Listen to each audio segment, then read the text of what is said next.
নমস্কার, আমি তনুশ্রী। আপনারা দেখছেন স্বাদের সন্ধানে। তো আজকের বানাবো ভেটকি কাটা রেসিপি। বড় ভেটকি মাছ কাটার পরে মাছগুলোকে নেওয়ার পরে এই মাথা, কাঁটা আর লেজা অংশটি অবশিষ্ট পড়ে থাকে, তো এই অবশিষ্ট অংশগুলি নিয়েছি।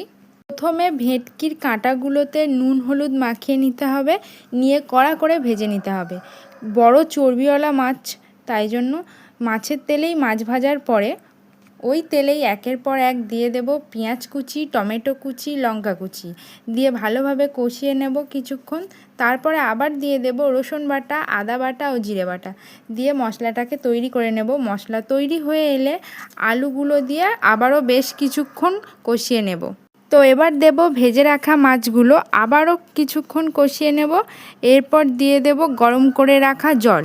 অবশেষে শিলপাটায় বেটে রাখা গরম মশলা দিয়ে নামিয়ে নেব। আজকের মতো রেডি ভেটকির কাঁটা রেসিপি। একবার বাড়িতে ট্রাই করে দেখুন, অসাধারণ।